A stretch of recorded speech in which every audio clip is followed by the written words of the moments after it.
हिंदू हिंदू और जात, हिंदू हिंदू और जात, देश की खातिर लड़ना होगा। हर हर हर हर हर हर हर हर।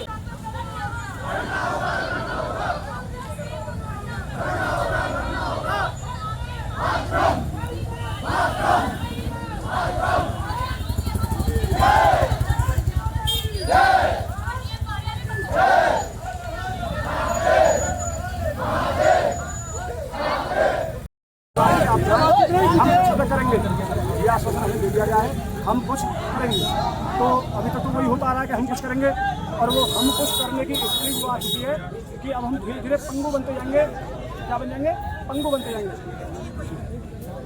तो क्या निर्णय निकाला आप लोगों ने कब तक?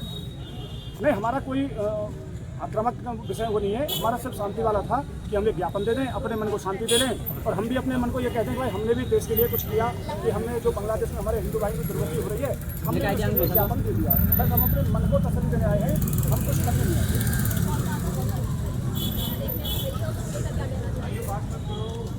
आप निर्भया से इसको जोड़ के देखेंगे, और मुझे लगा है लोग सब आप किसी लोगों में आते हैं, लगभग आपका प्रश्न भी उससे संबंधित है, फिर उसके बाद तो आप कह रही हैं आप इसको निर्भया से जोड़ रही हैं। एक नहीं, हर दिन देश में अनेकों हमारी बहन बेटियां हैं जो निर्भया से भी बुरी स्थिति में मारी जा रही हैं। जैसे कि अभी पश्चिम बंगाल में उसी की लय में एक बेटी को और मारा गया जो झाड़ी में मिली है, जिसकी गर्दन अलग पड़ी है, जो वीडियो वायरल हो रही है, आपने देखा हो।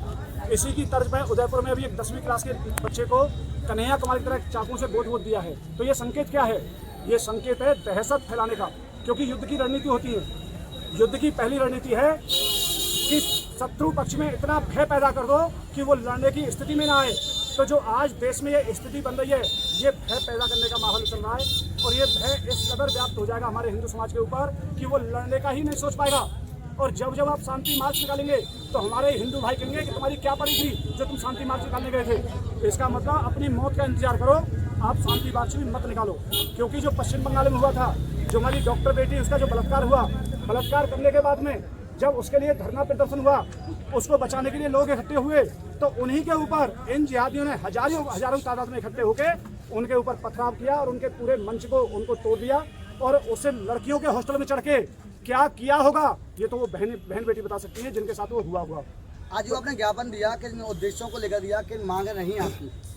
आप यदि वहाँ थे अभी तो आपके सामने मैंने उद्देश्य बता दिया था। एक सवाल को रिपीट करना मेरी आदत नहीं है। आप सब वहाँ पे थे, एक ही उद्देश्य है। और भी कोई मीडिया वाले हो तो अपना माइक लगा लें। एक ही उद्देश्य है कि दुनिया में हिंदू जिस भी देश में है उसे भारत का नागरिक मान लो, और हिंदू के ऊपर खतरा होता है तो उस खतरे को अपने भारत में मान लो।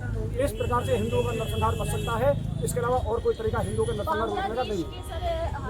आपने ये ज्ञापन सौंपा है, अगर मैं आपसे सवाल ये करना चाहूँगी, जब वहाँ का हिंदू जागा तब क्यों आवाज़ यहाँ भारत में सुनने को मिल रही है? उससे पहले आप लोगों की आवाज़ क्यों नहीं उठी थी? हिंदू जगह नहीं, हिंदू कब जगह? जब आप मुर्गे को काटोगे तो जब मुर्गा कटता है तो कटने के बाद में बांग देता है। तो आप वहाँ बांग्लादेश में जो ये स्थिति हुई है, इसे हिंदू का जगना मत बोलिए। आप इसको ऐसे समझिए जैसे कि उस हिंदू की गर्दन काटी जा रही है और आखिरी हिंदू अपना नंबर आने से पहले चीख रहा है मुझे बचा लो, तो उसे जगना नहीं बोलेंगे, उसे मृत्यु शैया पे पड़े हुए वो लाश इकट्ठे होकर चीख रही हैं, ए दुनिया के हिंदुओं हमें बचा लो। और ये आग तुम्हारे घरों में भी आएगी यदि तुम घर में बैठ के तमाशा देखते रहे तो। मानवता को लेकर अभी आपने कुछ बोला था। अधिक सवाल में एक सवाल लास्ट से कर ले। मानवता का मतलब है दुनिया के जितने भी देश हैं, यदि उन देशों में कोई मानवता का कार्य कर रहा है तो केवल भारत देश। हम भारत देश मानवता का कार्य करते करते 83 लाख किलोमीटर से 32,87,263 लाख किलोमीटर पर आ गए। तो मेरे भाइयों, एक बार मानवता के कार्य करना बंद कर दो, और जो रणनीतियां हमको खत्म करने में लगी हुई हैं, सब एकजुट होकर उनको जवाब देने की प्रवृत्ति पैदा कर लो। मानवता के कार्य बहुत कर लिए। हर हर महादेव।